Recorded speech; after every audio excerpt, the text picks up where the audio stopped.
Well, Terry, not the start the team were looking for. How much of that race was down to the start? Well, we actually had a pretty good start. It was the finish that was the disappointing part. So, we're not going to dwell too much on it.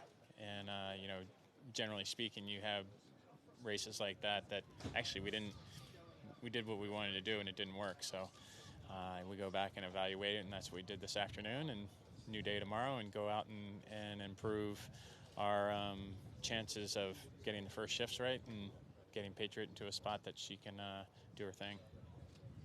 As you say, there's a lot of racing to go. Yeah. What can you take from today into tomorrow's racing?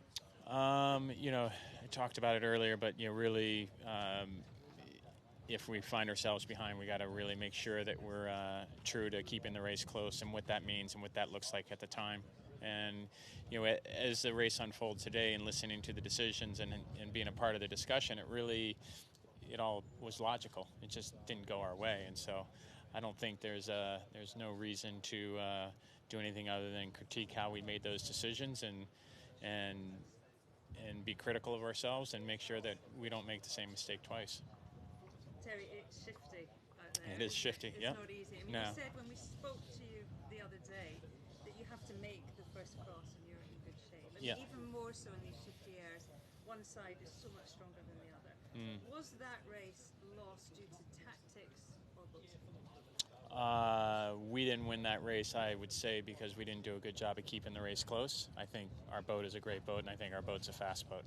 And so if you're going to criticize it, you're going to criticize our decision-making and how we can be more efficient and give ourselves a higher percentage in keeping the race close, because that, in the end, if you keep answering the question, then you're basically waiting for your opponent to make a mistake. But we couldn't even really ask the question in that one, so we have to do a better job at that. All right. Jimmy, it wasn't the start that your team was looking for. I mean, how much was that race all kind of done and dusted at the start? Yeah, I think if you look at both races, the guy that sort of got that first cross and got ahead really controlled the racetrack. And, we tried to go into damage control and just sort of be there, trying to be breathing down their necks and try and wait for an opportunity to present itself. We made a few little mistakes here and there, but I thought generally we did an okay job of that. That just nothing presented itself. And the reason for that is those guys sailed, two very, very flawless races, I thought. I'm sure you're yet to have a detailed debrief, but what can you take from today's racing into tomorrow? Well, I think on the positive, I thought the boat performance was very good. I thought the boat was sailing just fine. I thought our manoeuvres in general, I thought the guys on board did a great job. Clearly, there's quite a few things that we want to get better at and sharpen up on, and that's, we'll be spending a fair bit of time tonight going through that, so we can really focus on coming out tomorrow. Probably lighter conditions tomorrow, but same racetrack, so we need to learn that track and, get out there and try and win a race. It's a racetrack not really for the faint-hearted, isn't it? It's not easy out there. Is it tactics or boat speed? I think you need both.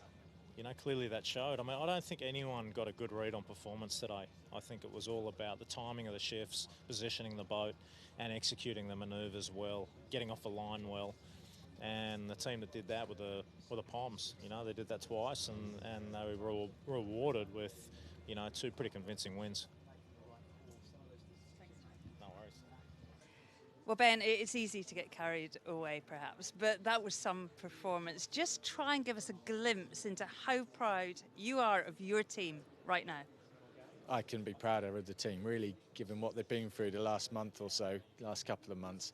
It's been really tough, but it's a mark of a strong team that you can come through that, turn things around and put together the performance we did today. So we're obviously really delighted by that, but at the same time, we know it's just two races, and there's a long way to go and a lot of performance yet to come, so we've got to keep our foot on the gas. Ben, tactically, I mean, there's a lot of talent on that boat. I mean, today, how much was the performance down to tactical execution and how much down to raw boat speed? I think it was everything. It's a full team performance today. The boat was obviously going much, much better in those conditions.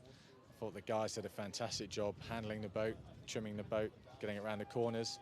And I think Giles Scott had an almost faultless day in terms of helping us get in the right patch of breeze around the course. So it was the full team effort coming together, which was great to see. Ben, you copped a lot of flack from some quarters in December. Again, easy to get carried away, but what would you say to the critics of your team now? I would say you shouldn't ever really doubt us or write us off, and certainly in a development sport. And that's the beauty of sport. You never quite know. And as always, if you keep your head down and keep working hard, there are always opportunities. And this isn't over yet by any stretch of the imagination. So we've got to keep our heads down and keep focused, and we will. Well done today.